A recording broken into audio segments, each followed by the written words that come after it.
자, 그럼 이제 마지막 임진왜란부터 세도 정치 때까지 페이지 한번 훑고 나서 시험 범위를 마무리하도록 합시다.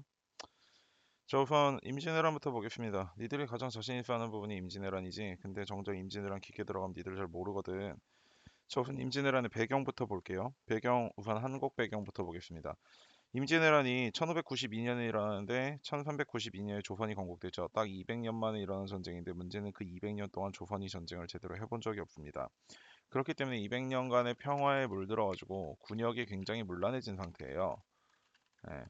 군역의 문란 나중에 나오겠지만 군역의 문란이 뭐냐면 결국 지금 전쟁 나가지고 예비군을 싹 소집하려고 예비군을 불러가는데 예비군 명부에 막 70살짜리 할머니가 있는 거야. 막 그런 식으로 관리도 안 되고 말은 100마리 있다 그래서 들어가 보니까 한 30마리 있고 70마리 팔아먹었고 배도 한 10척 있다고 했는데 들어가 보니까 3척밖에 없고 이런 상황이 되는 거예요. 근데 반대로 일본은 지금 거의 60년간의 전국 시대가 끝나고 도요토미 히데요시가 전국을 통일한 상태였기 때문에 지금 군사력이 한창 가장 강력할 때입니다. 그렇죠? 게다가 지금 이 군대에 있는 이 예비 살인자라고 하면 안 되지. 일단 살인자지. 그러니까 사람을 죽여본 사람들이잖아. 이게 전쟁에서 사람을 죽여본 사람과 죽여본 사람이 아닌 차이는 생각보다 크단 말이야. 그러니까 예컨대 우리는 그냥 만약에 술집이나 이런 데 싸움이 난다 치면은 아 쳐봐 쳐봐 이러면서 막 칠 것처럼 쇼는 다 하더라도 정작 치거나 그러지 않고 헤어지는 반면에 전쟁 나가 사람을 죽여본 사람들은 그런 시비조차 붙지 않고 그냥 사람을 바로 죽여버릴 수도 있을 정도의 위험 인물들이에요. 그런 위험 인물들이 지금 다 뭐가 됐어? 전쟁이 끝났으니까 실업자가 된 거야. 그래서 이들의 불만을 따로 표출시켜줄 수 있는 새로운 전쟁이 필요했어. 그게 바로 조선과 명나라를 쳐들어가는 겁니다. 조선과 명나라. 그래서 이들은 정명향도 또는 정명가도라고 해가지고 명나라를 치러 갈 테니까 길을 좀 빌려달라라는 개소리를 하면서 전쟁을 일으키게 됩니다. 자, 그럼 과정을 볼게요. 자, 초기에는 당연히 광군은 신나게 처발리고요. 그런데 반전이 일어나죠. 반전은 당연히 이순신으로부터 수군은 이순신이 이기기 시작하니까 우리 이길 수 있는 거 하는 거 아닐까라고 생각하면서 육군에서는 의병들이 일어나게 되고요. 그 다음에 선조가 요청했던 명나라의 연합군까지 오면서 조명연합군이 평양성 탈환까지도 이뤄내게 됩니다. 문제는 평양성 탈환 이후에 벽제관이라는 곳에서 명나라와 조선연합군이 신나게 왜군한테 한번 털려요. 그런데 명나라 입장에서는 내가 지금 여기를 뭐 싸워가지고 영토 확보하러 온 것도 아니고 그냥 자기 동생 나라에 와가지고 대신 싸워주고 있는 건데 열심히 싸울 필요가 있을까 없을까? 없겠지. 그렇기 때문에 일본과 강화를 시도를 하려고 합니다. 문제는 일본과의 강화 시도에 조선은 들어갈서 못 들어갔어? 못 들어갔어. 이거 어디랑 똑같다 그랬어? 6.25 때랑 똑같다 그랬잖아. 역사는 계속해서 반복된단 말이야. 그치? 그래서 어쨌든 조선은 지금 여기에 끼지 못하고 중간에 누구와 누가? 일본 앤드 명나라가 강화 협상을 하죠. 그런데 강화 협상을 하는데 문제는 강화 협상이 잘 돼요, 안 돼요? 안 된단 말이야. 이유가 뭐였어? 그치, 도요토미가 너무 말도 안 되는 걸 주장을 했잖아. 명나라 공주를 자기의 첩으로 삼겠다는 등 조선의 남쪽 사도를 다 내놓으라는 등 이게 패배한 나라한테 하는 짓이지 뭐 비긴 나라한테 하는 짓이 아니지. 그치? 그래가지고 다시 이제 침략이 일어납니다. 그게 바로 무슨 난이야? 그렇지, 정유재란입니다. 정유재란. 근데 정유재란 때문에 일단 쳐들어왔어. 근데 정유재란 오기 전에 제일 무서운 게 누구야? 이순신이니까 이순신부터 없애놓고 왔단 말이야. 그래서 칠천량해전에서 원균을 그렇게 신나게 때려잡았는데 이순신이 명량해전에서 아주 그냥 개박살을 내셨죠. 그 이후에 다시 전장은 고착 상태가 되고 이후에 도요토미 히데요시가 사망하면서 일본군은 퇴각하게 되고 그래서 우리나라 임진왜란은 끝나고 우리나라는 승리를 할 수 있게 됩니다. 그런데 문제는 임진왜란의 과정이 중요한 것보다는 임진왜란을 통해서 한국, 중국, 일본이 어떤 변화를 겪었는지가 더 중요하거든. 자, 한국부터 볼게요. 당연히 전쟁을 오랫동안 했고 또 우리나라 땅에서 했으니까 재정이 어떻게 되겠어? 아주 그냥 빵꾸가 났겠지. 그렇지, 재정이 빵꾸가 났어요. 자, 재정이 빵꾸가 났으면 당연히 재정을 어떻게 해요? 메워야 되겠죠. 근데 지금까지 백성들은 7년 동안 전쟁을 하면서 엄청나게 고생을 했잖아, 그치? 그럼 백성들한테 세금을 많이 걷으면 되겠어, 안 되겠어? 아, 물론 거들 수는 있는데 당연히 반란도 일어나고 그럴 거 아니야. 그러니까 7년 동안 너무나 세금을 많이 걷으면 안 되니까 이제 어떻게 하는 거야? 그렇지. 공명첩과 납속책을 이용해서 신분을 팔아먹는 거야. 신분을 팔아서 돈을 벌겠다는 거야. 그치? 공명척은 이름이 비어있는 첩지, 거기에다 이름을 적으면 벼슬이 되는 거고, 납속책은 속박으로부터 벗어난다 이런 뜻입니다. 그래서 공명첩과 납속책을 이용해서 재정을 확보하게 되고요.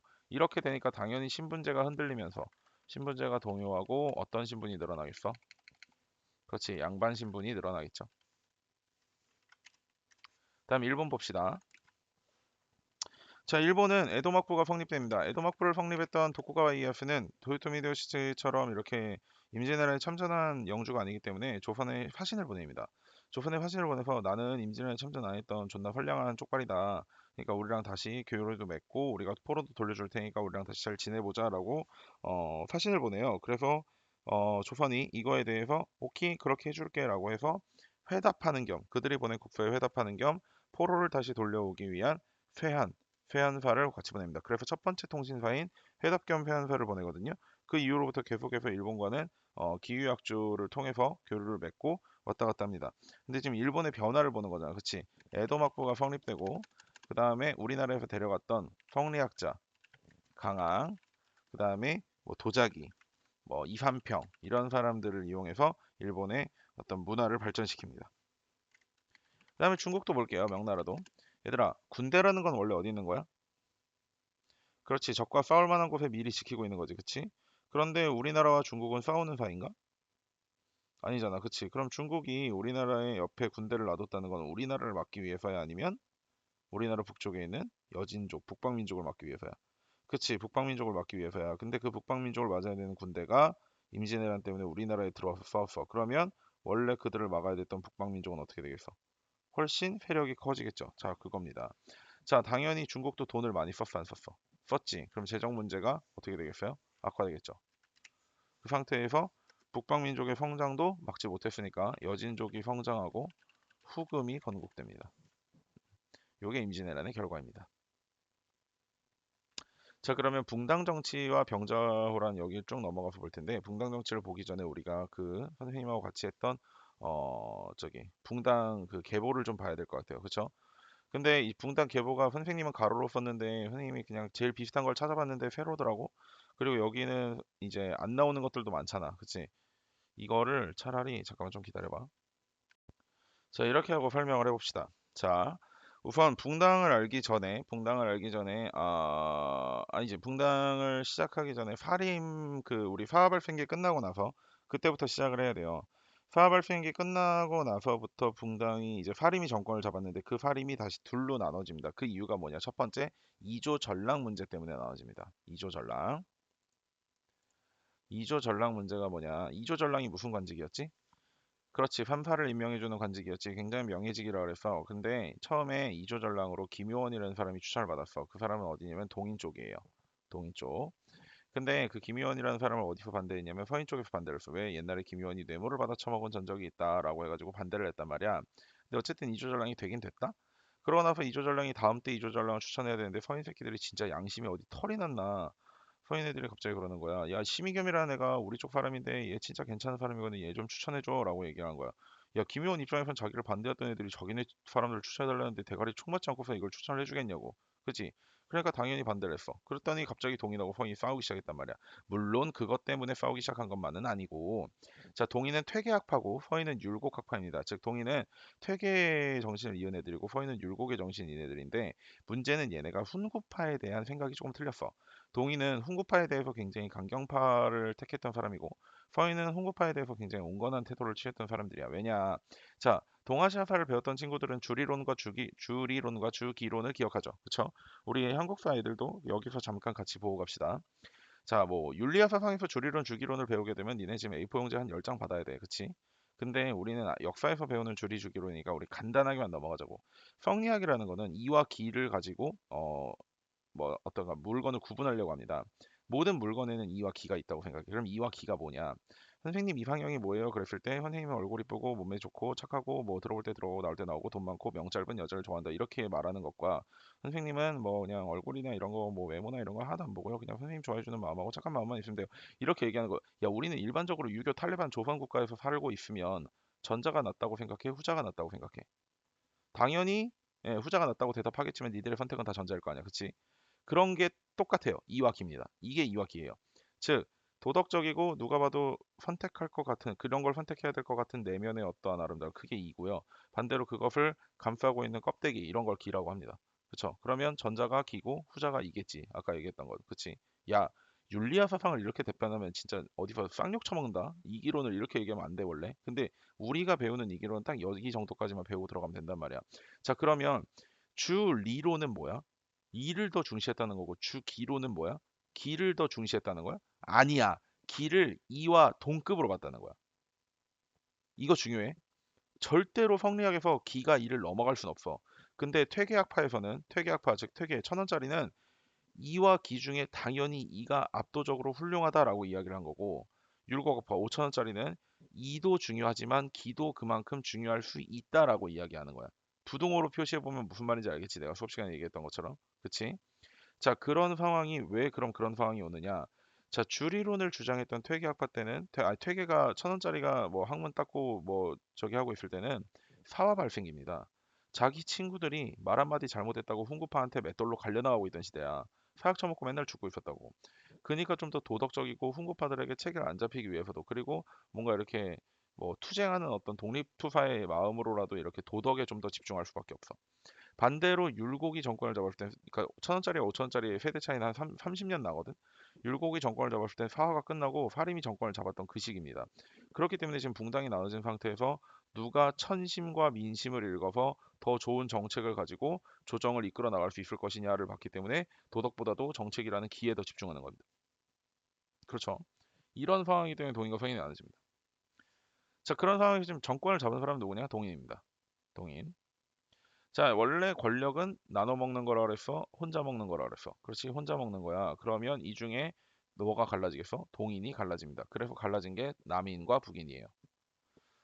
자, 남인은 유성룡으로 대표되는 사람인데 남인은 뭐냐면 서인에 대한 온건파입니다.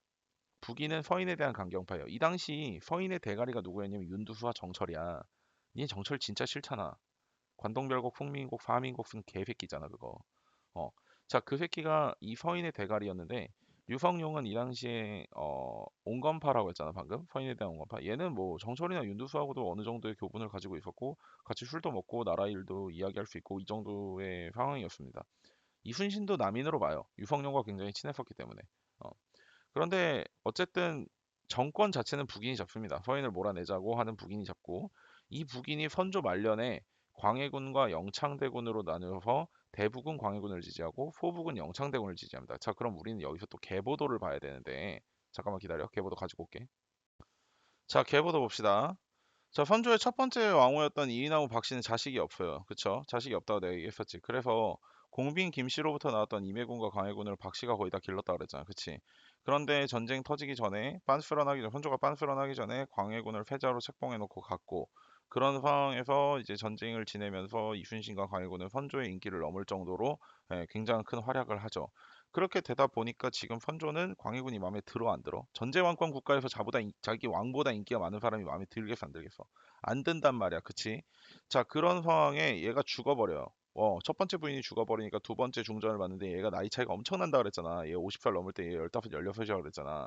어쨌든 그래가지고 자식을 납니다. 그래서 영창 대군을 낳아요. 자, 여기 잘 봐. 여기는 지금 대군이야. 왜? 중전액에서 나온 적자잖아. 그런데 얘는 첩액에서 나온 서자잖아. 그래서 그냥 대군이 아니라 군자라고 붙잖아.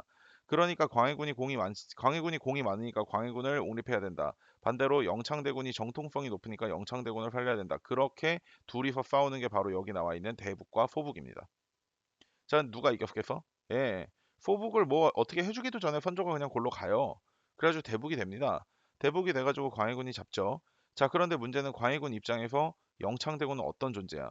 자기의 왕권의 정통성을 위협하는 존재입니다. 자기보다 정통성이 센 사람이잖아. 그래가지고 밑에서 계속 쫑알대는 북인들의 어떤 저기에 이기질 못하고 자기의 새엄마였던 누구? 여기에 나오는 새엄마였던 임목, 어? 임목대비랑 여기에 영창대군을 패모 살제합니다. 패모 살제. 자, 그것 때문에 인조의 반정이 일어나요. 인조 반정. 인조 반정은 서인이 주축이 돼서 남인이 참여한 반정입니다. 서인이 주축해서. 그래서 인조 때 서인과 남인이 참여합니다. 자, 여기 니네 이거는 알 필요가 없지. 자, 내가 이거는 안 했잖아. 이거 도형 하나 잡자. 여기 알 필요 있어 없어? 아니 이렇게 하면 안 되고 여기 지워버리세요 이거. 알 필요 없어요 니들. 자 빨간색 쳐놓은 거 알 필요 없습니다 니들. 이거 뭐 이런 걸 외우고 있으면 미친 거야. 어 다른 건 아니고. 자 그래서 남인과 서인 사이에 갈라지고요. 자 그러면 인조에서 효종으로 넘어가는 시점도 좀 봐야 됩니다. 자 여기 나와 있는 인조인데 자 이 인조 자 인조가 봐봐 여기 한씨하고 결혼을 해가지고 소현세자와 복림대군 이 밑에 내가 알 필요 없다 그랬잖아 여기 그치 여기도 알 필요가 없다 그랬지 내가 아이고 이거 알 필요 여기도 알 필요 없다고 두 명만 알면 된다고 그랬지 자 소현세자가 어떤 사람이야 인조가 왕 그 병자호란의 삼전도의 굴욕 이후에 병자호란에서 그 청나라 홍타이지한테 대가리 꽝꽝 찌면서 잘못했어요 빌고 난 다음에 청나라로 끌려갈 뻔한 거를 세자가 대신 데려갔죠 예. 그래서 소현세자 복림대군이 대신 끌려갑니다 자기 아버지 대신에 그래서 소현세자가 3년, 그러니까 5년 가까이 청나라에서 인질 생활을 하는데 청나라는 북방민족이기 때문에 뭐 인질을 곱게 대접하지 않아요. 그래서 뭐 이렇게 뭐 밥이라도 주고 뭐 그러는 게 아니라 그냥 땅 하나 던져놓고 너 거기서 먹든지 팔든지 뭐 사냥을 하든지 맘대로 해라 이렇게 얘기를 했단 말이야. 근데 소현세자가 자기 부인이었던 강씨와 함께 거기서 농사를 짓는데 또 농사를 잘 지어. 농사를 잘 지어가지고 농사 그 이제 북방민족이니까 거기서 농사 짓는 사람들이 많이 없을 거 아니야. 그러니까 이제 농작물 가격이 어떻겠어? 기본적으로 좀 높겠지. 그래서 농사를 지어가지고 떼돈을 번다? 이 떼돈을 번 걸 어디다 썼을까? 병자호란 정묘호란 때 잡혀갔던 조선인 포로들을 노예시장에서 사가지고 다시 고향으로 돌려보냅니다. 그래서 이들에게서 나온 말이 환향민이에요. 그리고 이들을 까서 부르는 게 환양년이지. 어, 환양년이 솔직히 무슨 뜻이야? 좀 이렇게 뭐 막 몸 막 눌리는 막 이런 좀 그냥 알 거 다 하니까 얘기하자. 걸레 같은 여자들을 보고 환양년이라고 하잖아. 그치? 그런데 이게 과연 병자호란이나 정묘호란 때만 있었던 얘기일까? 아니면 임진왜란 때도 있었던 얘기일까? 얘들아 선조와 인조는 우리가 조선시대의 두 암군이라고 표현을 하지만 선조는 진짜 인조하고 비교하면 감히 비교조차 할 수 없는 훌륭한 왕이야. 선조가 잘못한 건 이순신하고 광해군한테 한 거밖에 없고 이순신하고 광해군한테 한 것도 이해는 할 수 있어. 왜? 전제 왕권 국가에서 자기보다 인기가 높은 사람은 당연히 왕으로선 치워야 되는 사람이야.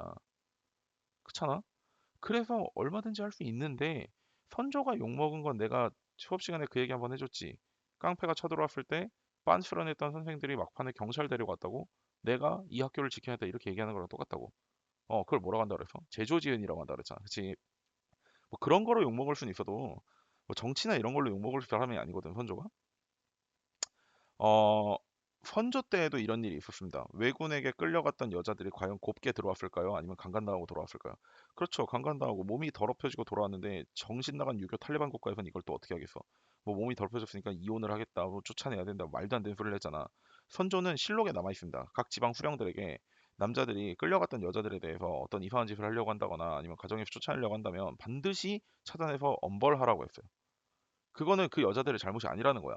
지켜주지 못한 거는 나라지. 그래, 이게 정상이지. 그치? 근데 인조는 돌아온 환양민들에게 뭐라고 했어? 저들의 사정은 딱하지만 어쩔 수 없다. 남자가 이혼하길 원한다면 이혼시켜줘라. 이렇게 얘기한 사람이에요. 어떻게 이 둘을 비교하냐? 인간 쓰레기야, 이 새끼는. 진짜. 어떻게 이 사람한테 인자하다는 이 묘호가 붙었는지 어떻게 감히 도대체 감도 안 오는 인간이야, 이 인간은. 자, 어쨌든 소현세자가 그렇게 열심히 저기를 하고 또 아담샬 같은 선교사들을 만나서 혼혈광 역도 아니 저 혼혈광 미안해 저기 고려왕국 전도나 뭐 여러 가지 과학 기술을 받아오기도 하고 천주학에 대한 책이나 서학에 대한 책도 많이 받아오고 공부도 열심히 하고 농사도 열심히 짓고 인성도 좋고 이러니까 청나라 황실에서도 와 쟤 대단하다 돌려보내자 진짜 고생 많이 했다 라고 해서 5년 만에 돌려보냅니다 인지를. 자, 소현세자 신나게 돌아왔어요. 돌아와서 인조 앞에서 자기가 청나라에서 많이 배웠던 것들 이것저것 이런 거 다 해서 우리나라도 발전합시다라고 하는 순간 인조가 빡쳐서 벼루로 헤드샷 갈깁니다. 어, 미친 거죠. 인조 입장에서는. 자기 아빠를 그렇게 굴욕 줬던 애들하고 지금 열심히 친하게 지내고 공부하고 돌아와가지고 아빠 우리도 청나라 애들처럼 이런 거 해요 이러고 있는데 인조 입장에서 미친 거야. 그래서 소현세자를 죽일 생각을 하고 소현세자를 독살시킵니다. 이거는 선생님이 뭐 독살 뭐씨 음모론 좀 작작해라 이렇게 하는데 소현세자는 진짜 누가 봐도 독살이 맞아. 야, 5년 내내 농사 지으면서 건강했던 인간이 돌아오자마자 두 달도 안 돼서 죽는 게 말이 돼? 그렇잖아. 그래서 소현세자 죽습니다.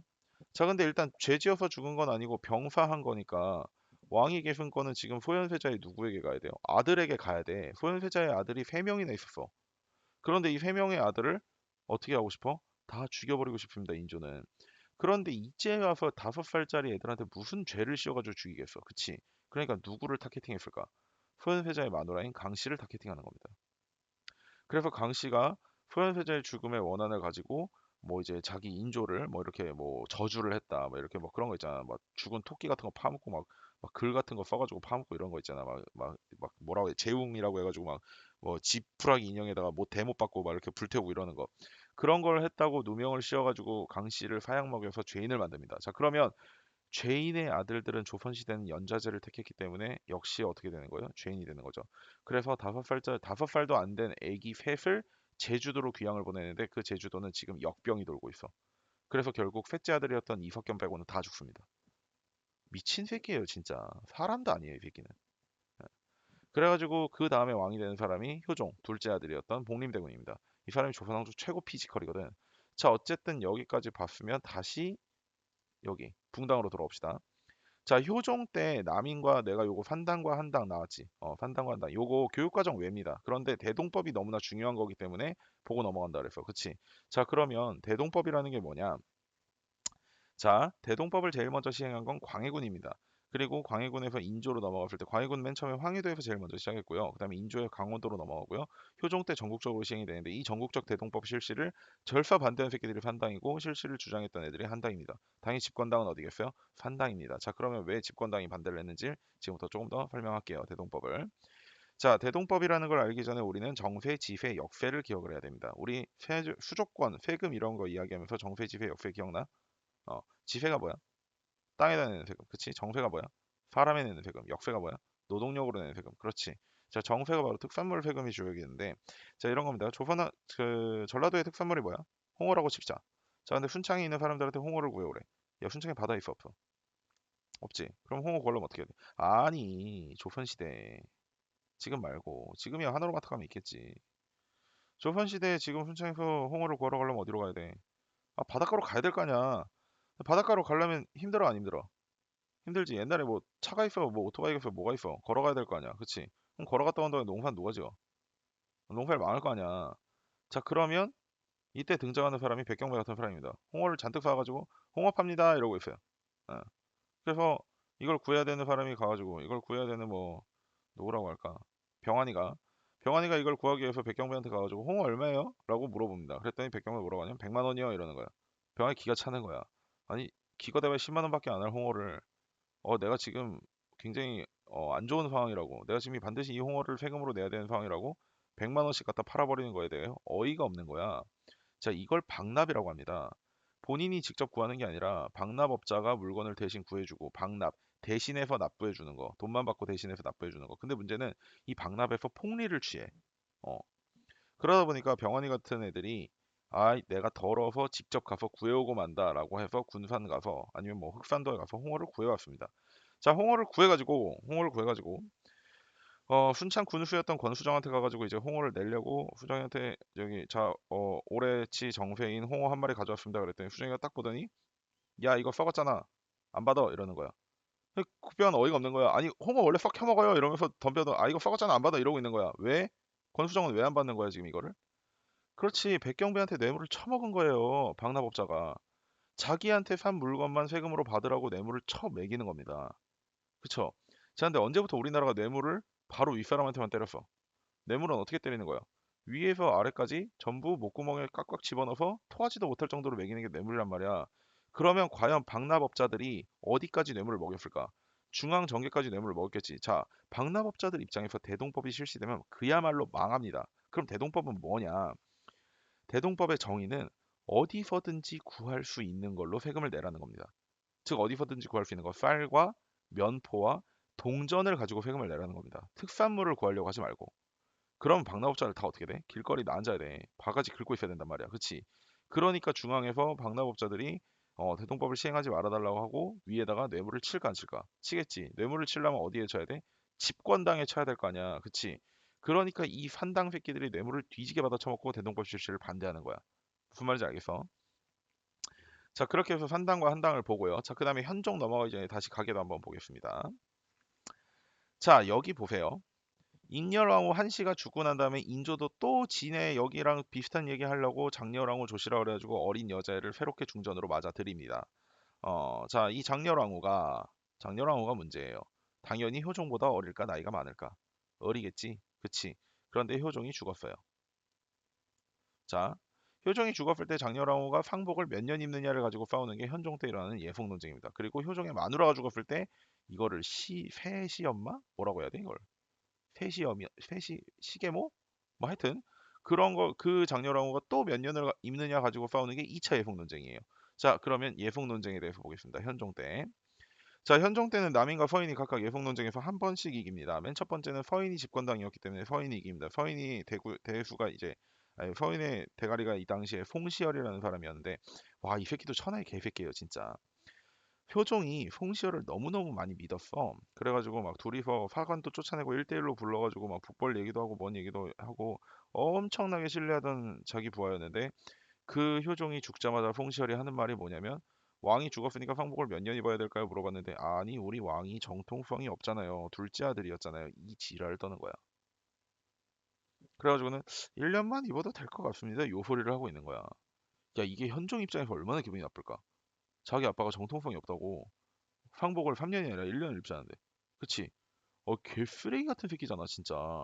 그런데도 이때는 서인의 힘이 강해서 서인의 말을 들어줍니다. 자, 그래서 1차 예성이었던 가빈예성은 어떻게 되는 거야? 1차 예성이었던 가빈은? 그렇지. 장렬왕후가 왕이 죽었을 때, 효종이 죽었을 때 상복을 3년 입느냐, 1년 입느냐를 가지고 싸웠는데 3년을 주장했던 남인, 1년을 주장했던 서인 쪽에서 누가 이겼다? 1년을 주장했던 서인이 이겼다. 자, 이게 1차 예성입니다. 가빈이랬냐? 내가 미안해. 1차 기회야. 자, 그다음 2차 가빈 예성에서 효종의 마누라가 죽었습니다. 자, 마누라가 죽었을 때 상복을 1년을 입어야 되느냐, 9개월을 입어야 되느냐 가지고 했는데 당연히 싸가지 없는 송시열은 9개월을 얘기했고 남인 쪽에서는 1년을 얘기했어요. 이번에는 남인이 이깁니다. 그래서 1차, 2차 예성은 둘 다 1년 설이 이기고요. 예, 서인과 남인 순으로 한 번씩 이깁니다. 자, 그 다음에 숙종 보겠습니다. 자, 숙종은 여자가 3명이지. 그렇지, 인현왕후, 김태희, 동희 이렇게 이어지지. 장희빈과 동희로 이어지는 거예요. 자, 그 상황에서 숙종은 환국이라는 걸 하는데 여자를 갈아치우면서 정권도 다 같이 갈아치워 버립니다. 예. 그래가지고 지금 여기 뭐 책랑 탐랑 소론 노론 나눠졌는데 이거 보지 말고 그냥 남인과 서인으로 보세요. 숙종도. 미안해. 자, 서인 때 인현왕후, 남인 때 장희빈, 다시 인현왕후로 돌아갔을 때 서인. 그런데 노론과 소론으로 나눠진다 그랬지. 자, 뭐였어 이게? 여기 나와 있는 경종과 영조를 지지하는 요거였잖아. 자, 그러면 경종은 누구의 아들이야? 장희빈의 아들이 경종이지. 그런데 왜 장희빈을 지지했던 남인이 얘네를 지지하지 않고 왜 소론이 지지했어? 이때 당시 남인이 다 어떻게 됐다고? 한국으로 인해서 다 쓸려 나갔다고. 이렇게 하면 안 되는데. 다 쓸려 나갔다고 남인이. 남인이. 미안해. 어, 목이 왜 이렇게 아프냐. 자, 그래서 경종이 지지하는 소론이 처음에 잠깐 이겼어, 경종 때는. 그러겠지. 그런데 경종이 9개월 만에 죽고 나서 너무 쉽게 빨리 죽었죠. 그래서 죽고 나서 영조가 왕위에 오릅니다. 영조가. 자, 그러면 왜 경종을 지지했을까? 서인 중에 일부는. 영조는 엄마가 누구냐면 무술이 최씨야. 그러니까 동이 무술이 최씨야. 굉장히 신분이 낮은 사람이어서 궁궐 안에서 잘하지도 못했어요. 궁궐 안에서. 궁궐 안에서 잘하지도 못했기 때문에 정통성이 굉장히 밀렸었고 그렇기 때문에 정통성이 더 올바른 즉 장희빈은 쫓겨나긴 했지만 중전의 상태에서 자식을 낳은 거잖아. 그러니까 이 경종은 적장자란 말이에요. 예. 그래서 경종이 왕위에 올랐다가 너무 일찍 죽고 나서 영조가 왕위를 이어받는 겁니다. 그래서 왕조 때 시행했던 게 바로 탕평파입니다. 모든 것을 다 동등하게 등용하겠다라는 탕평입니다. 그런데 여기서도 다시 한번 분열이 생기는데 뭐야? 사도세자 문제 때문에 시파와 벽파로 갈라지게 됩니다. 그쵸? 그리고 이 시파에서 정조대로 넘어가는 신서파, 서학을 신봉하는 과학기술을 신봉하는 파와 서학을 배격하는 공서파로 나눠지고요. 결국 마지막에 순조부터는 세도 정치로 넘어가게 되는 겁니다. 자, 이렇게 되면 붕당의 계보는 다 봤다고 보면 돼요. 자, 그러면 이제 학습지를 채워봅시다. 자, 강의금부터 빠르게 갑시다. 강의금부터. 자, 화해군은 전쟁을 겪었던 군주이기 때문에 전쟁을 안 하려고 했습니다. 그래서 명나라와 후금과 신나게 싸우고 있을 때 명나라가 구원을 요청했지만 구원을 받았어 안 받았어? 받기는 받죠. 그런데 중립외교를 실시하고 구원군의 대장을 누구로 임명했어? 강홍립으로 임명해서 이 사람은 장군이 아니라 외교관이었단 말이야. 통역이에요, 통역. 그래가지고 가서 눈치 보다가 이길 것 같은 팀에 붙어라라고 얘기를 합니다. 자, 그래서 전쟁의 불길은 막았는데 문제는 이 유교 탈레반 10세기 국가에서 뭐 제조지은이 있는데 명나라를 안 도와줬다는 둥, 너는 뭐 엄마를 뭐 몰아내고 뭐 동생을 죽였다는 둥, 어쩌고 저쩌고 막 이 지랄하면서 광해군을 몰아내죠. 그게 바로 뭐야? 인조 반정입니다. 자, 인조 반정. 자, 광해군의 폐모 저기 뭐야? 인조 반정의 이유 두 가지가 뭐야? 첫 번째 제조지은, 두 번째 폐모팔찌지, 그치? 그래서 이들의 대외 관계는 당연히 뭐가 될까? 대외 정책은 당연히 친명배금입니다. 친명배금 정책을 하니 지금까지 그래 뭐 니들도 그런 사정이 있겠구나 하고 봐주고 있던 애들이 갑자기 응 후금 개새끼 친명 명나라 좋아 이러고 있으니까 후금 빡쳐 안 빡쳐? 빡치지. 그래서 정묘호란으로 쳐들어옵니다. 근데 정묘호란 이전에 이괄의 난이라는 게 일어났다고 그랬잖아 수업 시간에, 그치? 근데 그 이괄의 난을 제대로 진압을 했어 못 했어? 못 했지. 그러고 이괄이 누구였어? 북방의 모든 병사들을 다스리는 도원수였는데 걔가 다 갈아넣은 군사들을 남방에서라도 빼서 올려놔야 될 거 아니야. 근데 그걸 돈 없다고 안 했잖아 인조가, 그치? 그래서 지금 북방이 텅텅 비어있는 상태입니다. 그 와중에 정묘호란 아주 그냥 고속도로 타고 그냥 슉 내려왔어요. 순식간에 한양까지 밀려 닥칩니다 정묘호란 때. 그래서 이들이 요구했던 형제 관계를 수용을 합니다 정묘호란 때. 그리고 이 사이에 후금은 청으로 국가를 바꾸죠. 그러고 나서 우리에게 군신 관계를 요구합니다. 당연히 우리나라 자존심에 이거 받겠어 안 받겠어? 안 받겠죠? 당연히 병자호란 일어납니다. 자, 병자호란 일어나가지고 우리나라 원래 말탄 새끼들이 쳐들어오면 어디로 도망가는 나라였어? 강화도로 도망가는 나라였죠. 근데 얘들이 쳐들어도 너무 스트레이트로 빠르게 쳐들어온 거야. 그래서 인조는 강화도로 피신을 못하고 남한산성으로 들어갑니다. 남한산성에서 40일 동안 항전하다가 강화도로 도망갔던 패자들하고 중전들이 다 잡혀오고 이러고 있으니까 죄송하고 나가서 이제 굴욕을 당하죠. 나가서 9번 인사하고 3번 대가리 찍고 대가리 찍으면서 대가리 피나고 그런 그거를 뭐라고 하지? 삼전도의 굴욕이라고 해요. 그쵸? 자, 그 이후에 당연히 군신 관계를 체결하게 됩니다. 자, 이로써 임진왜란과 병자호란이 다 끝났고 양란의 이후에 조선 변화를 보면요. 의정부에서 비변사로 주요한 기능들이 다 넘어가 버립니다. 비변사가 뭐였지? 내가 비변사 언제 가르쳤어? 제일 먼저 얘기했을 때가 고려의 도병마사를 이야기할 때 가르쳤었죠. 도병마사가 어떤 관계였어? 어떤 기관이었어?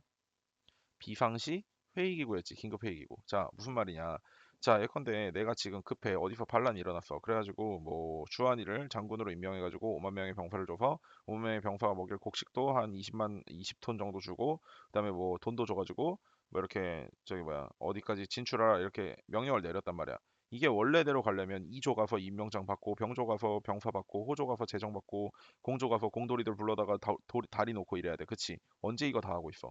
그러니까 6조로 나눠져 있던 걸 한 번에 딱 모아서 도병마에서 한 건에 해결하고 확 보내버리겠다. 그치? 그러면 항상 긴급할 때만 써야 되는 기구란 말이야. 당연히 비변사는 전쟁이라는 임진왜란 병자호란의 양쪽 란에서는 당연히 비변사를 써야 되는 게 맞습니다.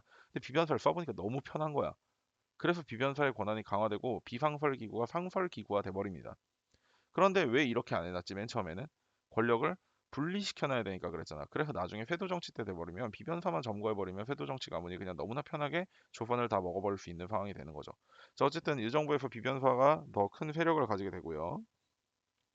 그 다음에 군대가 직업군인 체제로 변합니다. 오군형이라는 직업군인 체제가 생기는데 훈련 동안 이제 금이형, 저기 어영청, 총용청, 수어청까지.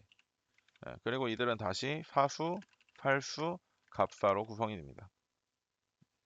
이런 식으로 저기 뭐야 직업군인화 됐다고 보시면 됩니다. 자, 효종 때 별거 볼 거 없고요. 북벌론 하나만 보면 됩니다. 효종이 우리나라 왕 중에 제일 큰 피지컬이거든. 야, 일반적으로 사람이 관이 다 세팅이 돼 있을 거 아니야. 관 크기가. 효종은 어깨가 너무 넓어가지고 관에 안 들어가지고 관을 다시 짰어. 기가 막힌 어깨 깡패야. 음. 잘 기억해도 내가 이걸 왜 얘기하고 있는지 다음에 써먹을 거야. 자, 그 다음에 현종 때 보겠습니다. 1차 예송 보겠습니다. 1차 예송 때 누구? 자, 예송은 무조건 일단 누가 입는 문제라고 그랬어? 장렬왕후의 입상 문제라고 그랬지. 1차 예송 봅시다. 1차 예송 때는 송시열의 서인 먼저 쳐주고 송시열의 서인이 승리하고 1년설이 이겼어요. 그쵸? 2차 예봉 때도 2차 예봉 때는 남인이 승리하고 역시 1년설이 이겼어요. 그쵸? 자, 이때 1년설과 싸웠던 게 몇 년설이야? 3년설이고 반대로 2차 예봉 때 싸웠던 건 9개월설이죠. 그쵸? 이렇게만 기억하고 있으면 현종도 끝. 자, 숙종도 환국만 기억하고 있으면 됩니다. 환국은 근데 환국 때부터 뭐라 그랬지 내가 아까? 당이 통째로 쓸려나가는 일당 독재화 현상이 심해진다 그랬지. 예, 이렇게 보면 됩니다. 자, 그럼 이제 탕평 정치 시대를 넘어가서 영조와 정조를 보기 전에 우리는 영조와 정조 사이에는 누구를 알고 있어야 돼요? 사도세자에 대해서 좀 배워야 됩니다. 자, 영조와 이 밑에는 영조와 사도세자의 차이를 구분할 줄 알아야 돼요. 영조와 사도세자의 차이. 자, 봅시다. 영조와 사도세자의 차이는 일단 첫 번째로 선철적인 기질 차이가 있습니다. 영조 운동 좋아했을까 안 좋아했을까? 좋아했어. 애들이 당연히 이렇게 물어보면 안 좋아했을 거라고 생각하는데 야 운동을 안 좋아하면 90살까지 살겠냐? 영조 운동 되게 좋아했다. 그런데 영조는 운동을 딱 운동으로만 생각했어요. 근데 반대로 사도세자는 운동을 좋아하는 걸 넘어서 무예나 병법이나 이런 거에 굉장히 관심이 많았어. 음. 이게 어디서 시작되는 문제냐면 사도세자가 어느 정도로 후제냐면 이게 실록에 나온 얘기거든? 그 뻥이 아니란 얘기야. 실록에 나왔으니까. 실록은 정말 희한할 정도로 사실만 담고 있는 게 실록이에요. 교차 검증이 다 됩니다. 사도세자가 4개월 때 기고 8개월 때 동서남북을 구분하고 2살 때 한자를 60여 자를 배웠다고 돼 있어. 2살 때. 근데 그 배운 한자 중에 검소하다는 한자가 있고 사치하다는 한자가 있는데 사도세자가 자기가 입은 옷을 보면서 이것이 사치다라고 이야기를 한 거야. 그 궁녀들이 너무나 신기해가지고 똑같은 색깔의 비단하고 무명을 가져와가지고 면을 가져와가지고 전하 어떤 것이 사치나이까라고 물어봤더니 사도세자가 비단을 딱 가리키면서 이것이 사치다라고 얘기하는 거야. 그러더니 갑자기 무명을 가리키면서 그러니 이것으로 옷을 지어 올리거라 이렇게 얘기를 했대. 야 이거 실록이야. 내 뻥치는 거 아니야. 이 정도면 거의 슈퍼 형제거든요. 진짜. 그러니까 영조 입장에서는 사도세자 너무 이쁜 거야. 사도세자를 낳았을 때가 41살이야. 이거 지금 조선왕조 평균 수명으로 보면 언제 내일 그냥 뒤져도 언제 뒤져도 이상하지 않은 나이예요. 미안. 야 이거 소리 다 들어가겠다. 아우 니들도 잠 깨지? 언제 죽어도 이상하지 않을 나이야. 그러니까 사도세자에게 너무나 과도한 조기 교육을 시켜버립니다. 그런데 문제는 선천적으로 기질 차이가 있던 애한테 영조가 원하는 조기 교육만을 시켰기 때문에 상황이 꼬이게 되는 거예요. 잠깐만. 자, 그럼 뭐가 영조가 좋아하는 교육이냐? 자, 영조는 엄마가 뭐였지? 굉장히 천한 출신이었기 때문에 사가에서 자랐어. 그치? 자, 사가에서 자라는 영조는 백성들의 생활은 많이 알고 있었지만 그만큼 정통성은 떨어졌는데 정통성이 훌륭하던 왕이었던 경종이 심지어 일찍 죽어버립니다. 덕분에 본인이 굉장히 그것에 대한 독살 의심이나 이런 걸 많이 받았어요. 그런 상황에서 왕이라는 작자가 무예 좋아하고 활 쏘는 거 좋아하고 사냥 좋아하고 병법 뭐 병사 이런 거 좋아하고 이러면 유교 탈레반 국가의 선비들과 사림들과 유림들이 그 왕을 뭐라고 평가할까? 그렇지. 대충 느낌이 오죠. 그런 상황이었기 때문에 영조가 필요한 건 뭐였어? 그들을 학문적으로 누를 수 있을 정도의 강력한 학문 그리고 정치적 감각이야. 그들을 이렇게 아우르기 위한 정치적 감각. 그런 걸 그런 게 영조에게 바래지는 거였고 그런 걸 공부하면서 자라왔던 영조가 사도세자가 좋아하는 무예에 대해서 관심을 가질 수가 없게 되는 겁니다. 그러다 보니까 근데 사도세자는 전혀 그런 걸 할 이유가 없거든? 사도세자는 그런 걸 할 이유가 없어요. 자, 사도세자는 자기의 경쟁자가 될 수 있는 남자 형제가 없습니다. 게다가 자기 엄마가 중전이기 때문에 정통성도 확실해요. 그러니 사도세자에 대해서 뭐라고 하는 사람조차 없어서 그런 거를 배울 이유가 없어요. 그런데 영조가 아까 말했듯이 굉장히 자수성가한 타입이죠, 왕 중에서는. 그치, 천한 신분에서 왕이 된 거잖아. 굉장히 자수성가한 타입인데 자수성가한 사람들의 특징이 뭐냐면 남의 말을 들어먹질 않아. 자기가 항상 옳다고 생각을 해. 우리 엄마가 그러거든. 내가 이거 맨날 서울대병이라고 깠거든 내가. 근데 하여튼 그런 것 때문에 영, 정, 그 뭐야 사도세자에게도 자기가 원하는 거를 주입시켜주고 싶은 겁니다. 그래서 강제로 그런 걸 주입하는데 사도세자랑 안 맞고 얘가 아무리 영재라 하더라도 지가 하기 싫은 걸 계속해서 주입당하고 아빠는 맨날 자기 혼내고 이러고 있으니 애가 또라이가 돼가는 거야. 그래서 사이코패스화가 되면서 점점 주변 사람들에게 자신의 폭력성을 드러내고 사람을 죽이기 시작합니다. 처음엔 동물부터 죽였고 그 다음엔 궁궐에 있는 노예나 궁인들을 고문해서 죽이거나 강간해서 죽이거나 그런 식으로 사람을 죽여요. 거의 100명 가까이를 죽여요, 사도세자가. 덕분에 영조는 사도세자에 대한 꿈을 버립니다. 사도세자의 마누라가 해경궁 홍씨고 이 사람이 썼던 책의 한중록이거든요. 사도세자의 아들이 정조잖아. 근데 정조도 뒤지게 똑똑한 거야. 그래서 영조가 정조에게 기대를 겁니다. 문제는 정조에게 기대를 걸어서 정조를 왕을 만들기 위해서는 사도세자는 죽어야 돼요. 어떻게 죽어야 돼? 죄인이 아닌 상태로 죽어야 됩니다. 그래서 영조가 사도세자를 뒤주에 넣고 굶겨 죽이는 겁니다. 자연사시키는 거예요.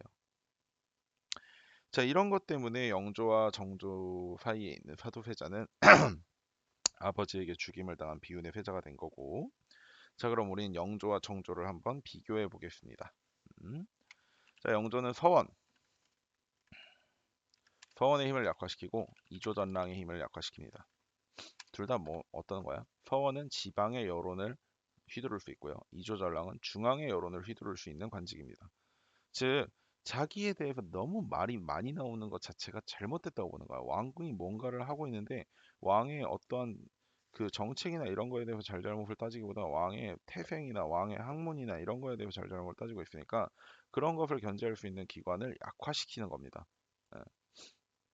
그리고 나서 그리고 이들이 약화된 이들을 적재적소에 쓰는 것이 영조식의 탕평책이라면 정조의 탕평책은 좀 방법이 틀린데요. 학문연구기관인 규장각에서 학문연구를 하는데 어떤 이들을 주로 불러 모으냐면 서자들을 주로 많이 불러 모읍니다. 높은 벼슬을 못하는 사람들. 그리고 초계문신제를 실시해요. 초계문신제를 실시해서 과거를 합격했다 하더라도 그 사람들에게 계속해서 시험을 쳐가지고 계속 공부를 하게 만듭니다.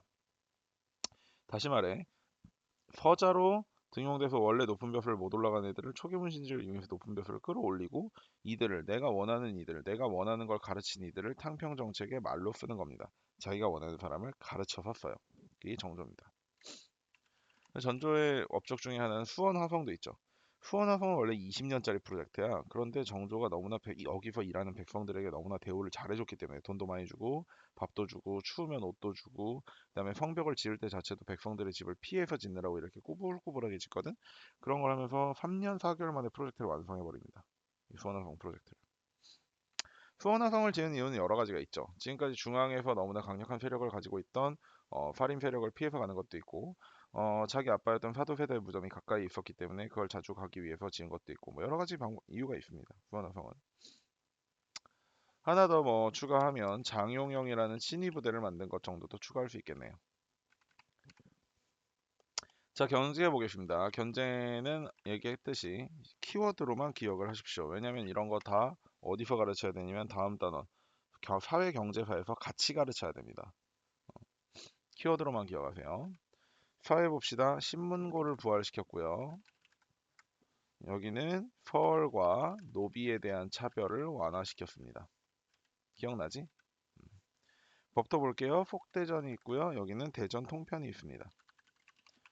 폭대전은 내용이 좀 중요하다 그랬지. 폭대전 뭐였어? 많이 잔인한 형벌들이 많이 사라졌다. 잔인 형벌 폐지. 이렇게 기억하고 계시면 되겠네요. 자, 마지막으로 세조 정치 깔끔하게 보고 빨리 끝냅시다. 자, 세조 정치 순조, 헌종, 철종으로 이어지는 3대 동안 일어났던 것이 세조 정치고요. 이때는 매관 매직이 성행했습니다. 자, 매관 매직 성행해서 자, 돈을 내서 벼슬을 샀습니다. 그러면 당연히 어떻게 해야 되겠어요? 뽕을 뽑아야 되겠죠. 뽕을 뽑는 걸 누구한테 뽑는 겁니까? 백성들한테 뽑는 거죠. 세금으로 뽑아야 되겠죠.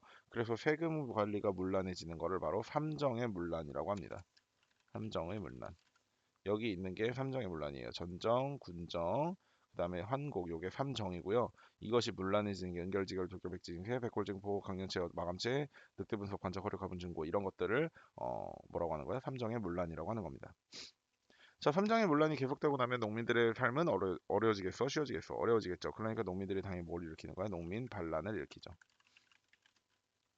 그래서 홍경래의 난이나 임술 농민봉기 같은 것들이 일어납니다.